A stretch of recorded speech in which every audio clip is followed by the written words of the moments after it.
मैं बात करने वाला हूँ 100 रास्ते से भी हम मोटिवेशन अपने अंदर पा सकते हैं।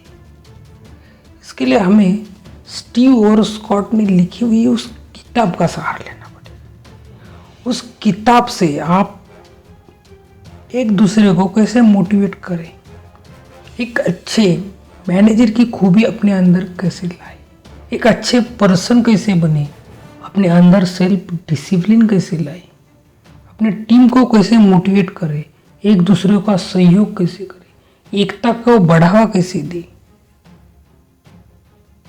ये जानना होगा। लेकिन उससे पहले आपको एक लिसनर बनना होगा, आपको सुनना पड़ेगा। आप सुनने से भी एक ग्रेट गिवर बन सकते हैं। इसे जानना है तो आपको थोड़ी देर इस वीडियो में रहना पड़ेगा, या आपको खुद की मौजूदगी बहुत जरूरी। बिना मौजूदगी के आप ये सीख नहीं सकते, लेकिन ये कर कैसे सकते और कैसे करना होगा ये भी आपको जानने को मिलेगा। एक बार और अपने अंदर, खुद के अंदर एक मोटिवेशन किस तरह ला सकते, अपने आप को कैसे मोटिवेट करें, ये भी आपको जानने को। तो उससे पहले हम जानते हैं कि खुद को मोटिवेट कैसे करें, वो कौन सा तरीका है जिससे हम खुद को मोटिवेट कर सकते हैं। इसे एक एग्जाम्पल से समझते हैं। स्टीव एक बार सेमिनार कर रहे थे, एक जगह सेमिनार कर रहे थे। वहाँ एक बार एक मैनेजर आया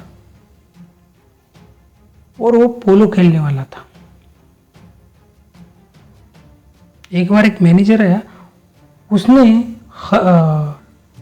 और सफेद ट्राउजर पहन रखा था और वो गोल्फ खेलने जा रहा था।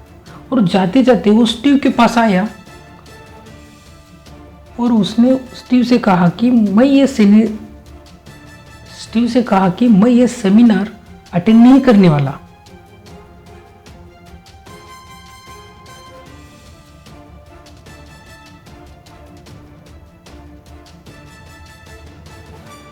स्टीव ने थोड़ी देर सोचा और उससे पूछा कि कोई बात नहीं, लेकिन आप ये बताने के लिए कुछ जल्दी नहीं आ गए? आपको क्या मुझसे जानना, कुछ ना कुछ तो जानना होगा। स्टीव समझ गए कुछ ना कुछ तो पूछने के लिए आए। तो मैनेजर बोला ठीक है, मैं ये जानने आया हूं कि अपने टीम को, अपनी सेल्स टीम को कैसे इंप्रूव करूं, बताइए। अब मैनेजर ने पूछने के बाद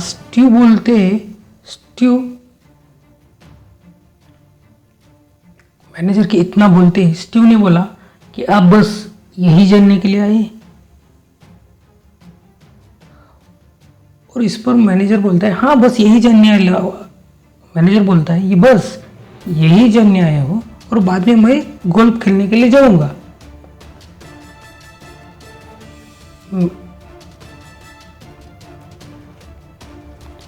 मैनेजर स्टीव की बात सुनना चाहता था। मैनेजर इंतजार कर रहा था कि स्टीव कुछ मैनेजमेंट की कुछ टिप्स वगैरह दे, लेकिन स्टीव ने कहा तुम नहीं कर सकते।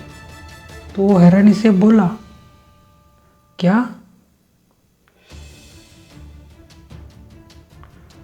अब स्टीव ने फिर से कहा जी हाँ, तुम ये नहीं कर सकते।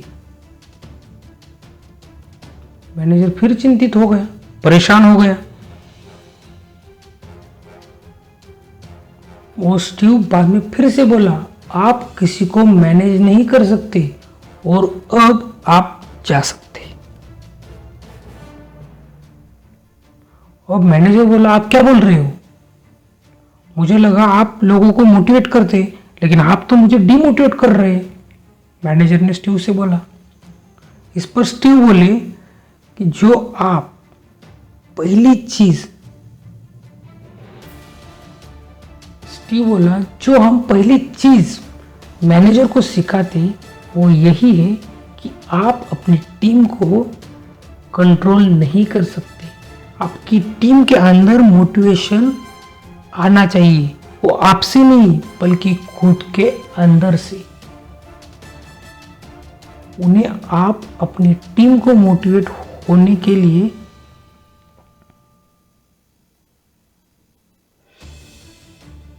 आपको मोटिवेशन आपके खुद के अंदर से आना चाहिए और टीम के भी अंदर से आना चाहिए। आप टीम को मोटिवेट होने के मौके दें, ऐसे मौके दें जिससे वो मोटिवेट हो। इसी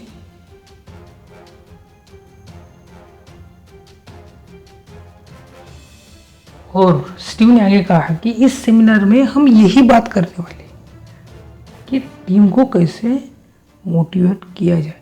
इस पर मैनेजर आगे जाकर फ्रंट सीट पर बैठ गया और पूरा सेमिनार देखने के बाद उसे एहसास हुआ कि वो पूरी जिंदगी भर अपने घर, दफ्तर, ऑफिस, इस सभी जगह पर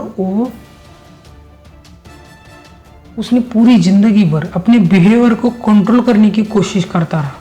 पूरी जिंदगी भर वो अपने बिहेवियर को कंट्रोल करता रहा, चाहे घर हो, ऑफिस हो या कहीं और, वो खुद को कंट्रोल करता रहा और अपने कंट्रोल में दूसरों को रखने की कोशिश करता रहा, लेकिन वो असफल रहा। उसे अब उसने जान लिया था कि खुद ही को मोटिवेशन करने की जरूरत है और मोटिवेशन करने के लिए आपके अंदर से ही मोटिवेशन आनी चाहिए।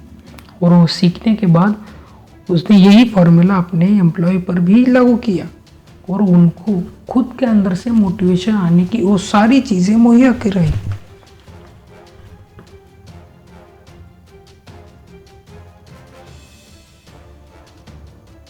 इसलिए खुद के अंदर से मोटिवेशन आनी चाहिए। जब मोटिवेशन आती है तभी आप कुछ कर सकते हैं, वरना कभी जिंदगी में कुछ नहीं कर सकते। अगर कुछ करना है, कुछ बनना है, अगर आप बनना चाहते हैं तो आपके अंदर से मोटिवेशन आना चाहिए और मोटिवेशन आने के लिए आपको खुद को मोटिवेट करना चाहिए और मोटिवेशन खुद के अंदर से आती है।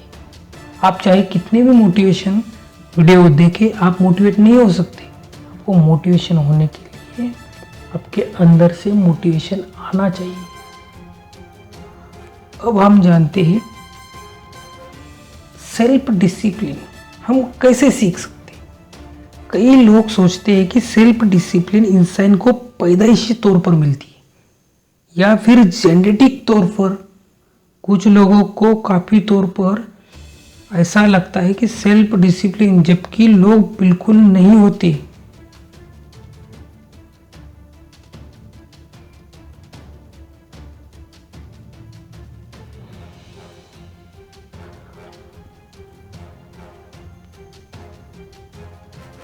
कई लोग सोचते हैं कि सेल्फ डिसिप्लिन इंसान को पैदाइशी मिल जाता है। कुछ लोगों को लगता है कि ये जेनेटिक है, कुछ लोगों को लगता है कि सेल्फ डिसिप्लिन उनके अंदर खुद ही है, जबकि वो नहीं होता। लेकिन ये एक मिथ या गलतफहमी भी हो सकती है, क्योंकि जिसको लगता है कि खुद ही सेल्फ डिसिप्लिन वाला है वो हो नहीं सकता, वो खुद होगा। ये दूसरों ने भी बोलना चाहिए, ऐसा नहीं। खुद सेल्फ डिसिप्लिन होना चाहिए, सच में होना चाहिए। और डिसिप्लिन प्रैक्टिस से सीखा जाता है, ऐसे डायरेक्ट नहीं। हमारे अंदर उसे डेवलप करना पड़ता है, तभी सेल्फ डिसिप्लिन आ सकता है। सेल्फ डिसिप्लिन कोई नई लैंग्वेज सीखने के बराबर है। आप नई लैंग्वेज सीखते हैं तो उस सीखते वक्त आप बार बार प्रैक्टिस करते हैं, प्रैक्टिस के बाद ही वो लैंग्वेज को सीख पाते हैं। इसे एक उदाहरण से समझे तो मान लीजिए कि अगर आप स्पेन में गए, अगर आप स्पेन में जाते हैं तो वहाँ आपको स्पेनिश लैंग्वेज आनी चाहिए। अगर आपको नहीं आती है तो वहाँ आप सर्वाइव नहीं कर पाएंगे। और अगर आपको वहाँ 1 साल या 2 साल रहना पड़े या रहने की ज़रूरत पड़े तो आप क्या करेंगे?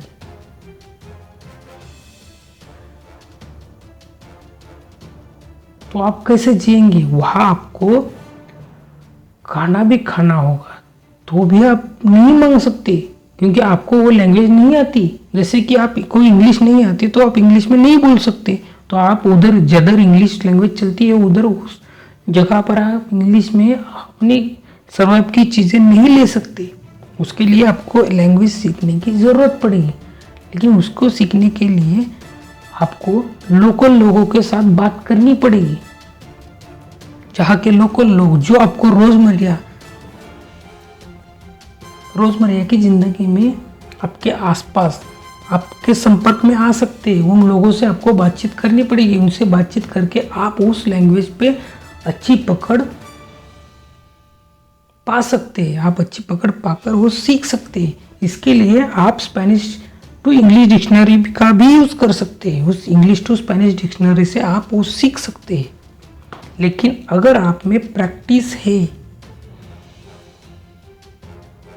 अगर आप में वो प्रैक्टिस है तो प्रैक्टिस से ही आप सीख सकते हैं।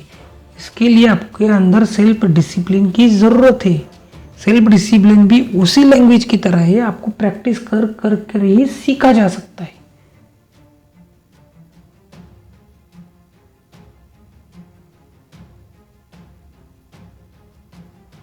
और आप ज़्यादा से ज़्यादा जगह आप घूम सकते हैं, लोगों से डायरेक्शन पूछ पूछ कर आप अन्य अन्य जगहों पर जा सकते हैं, क्योंकि आप उस लैंग्वेज में पकड़ मजबूत कर बैठे हैं।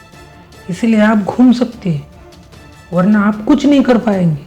इसलिए आपको सेल्फ डिसिप्लिन उसी तरह सीखना पड़ेगा। आप धीरे धीरे उसको अपनी हैबिट बनाएं। हैबिट बन जाने के बाद आप वो चीज़ सीख सकते हैं।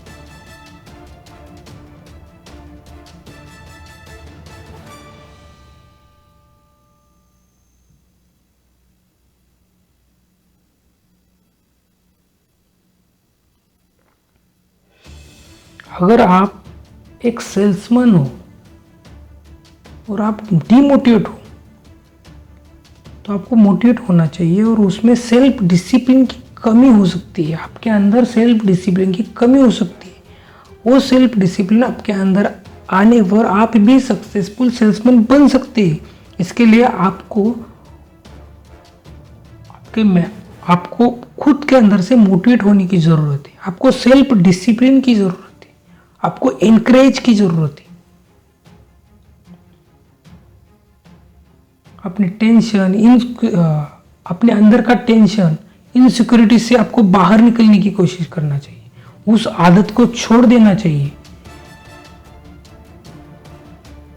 अगर आप मैनेजर हो तो आपको आपकी टीम को सेल्फ डिसिप्लिन सिखाने की ज़रूरत है, उनसे प्रैक्टिस करवाने की ज़रूरत है। जैसे कि हम नई लैंग्वेज सीखते हैं, जैसे लैंग्वेज सीखते हैं वैसे आप अगर प्रैक्टिस करेंगे तो आपकी टीम एक बहुत ही अच्छा प्रदर्शन करेगी।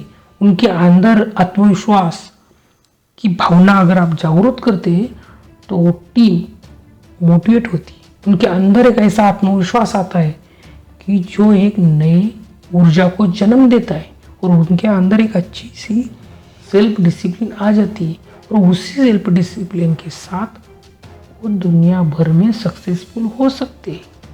लेकिन उसके लिए आपको उन लोगों को सेल्फ डिसिप्लिन सिखाना होगा।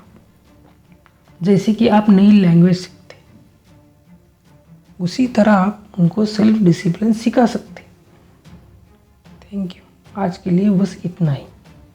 आगे आने वाली वीडियो में आप और जानेंगे इस बुक के बारे में, और जानेंगे उस बुक की बहुत अच्छी बातें हम और वीडियो में अच्छे तरीके से बताएंगे। और अगर आपका कुछ सुझाव हो